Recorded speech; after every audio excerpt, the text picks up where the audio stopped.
നെല്ലിന്റെ സംഭരണ വില നൽകാത്ത സർക്കാർ നടപടിയിൽ പ്രതിഷേധിച്ച് കർഷക മാർച്ച് പാലക്കാട് കളക്ടറേറ്റിലേക്ക് മാർച്ച് നടത്തി.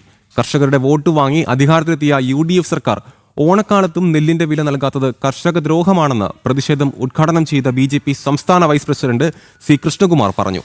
എത്രയും വേഗം തുക അനുവദിക്കാൻ തയ്യാറാകണമെന്നും അദ്ദേഹം ആവശ്യപ്പെട്ടു.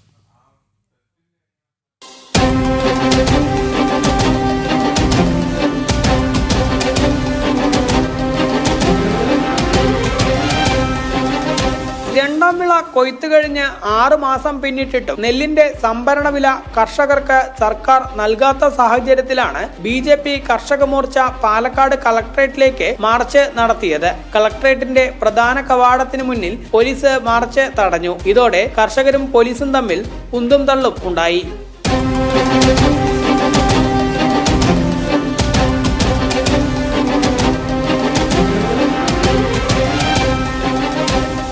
UDF സർക്കാർ കർഷകരുടെ വോട്ട് വാങ്ങി അധികാരത്തിലെത്തി കർഷക ദ്രോഹ നടപടിയാണ് സ്വീകരിക്കുന്നതെന്ന് പ്രതിഷേധം ഉദ്ഘാടനം ചെയ്ത BJP സംസ്ഥാന വൈസ് പ്രസിഡന്റ് C. കൃഷ്ണകുമാർ പറഞ്ഞു.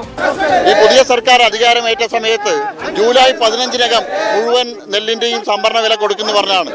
ഓഗസ്റ്റ് മാസമായി, 1-ാം വിള കൊയ്ത്ത് ആരംഭിക്കാറായി. കഴിഞ്ഞ 2-ാം വിളയുടെ സംഭരിച്ച നെല്ലിന്റെ വില പോലും കൊടുത്തിട്ടില്ല.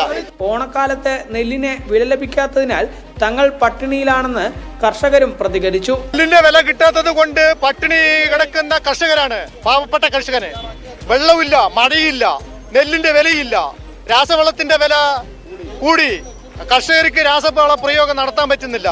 ജില്ലയിൽ 14,000-ഓളം കർഷകർക്കാണ് സർക്കാർ ഇനിയും നെല്ലിന്റെ വില നൽകാൻ ഉള്ളത്. സംഭരണ വില ലഭിക്കാത്തതിനു പുറമെ വന്യജീവി കൃഷി നശിപ്പിക്കുന്നതും കർഷകർക്ക് വലിയ ദുരിതം വിതയ്ക്കുന്നുണ്ട്. ജനം, പാലക്കാട്.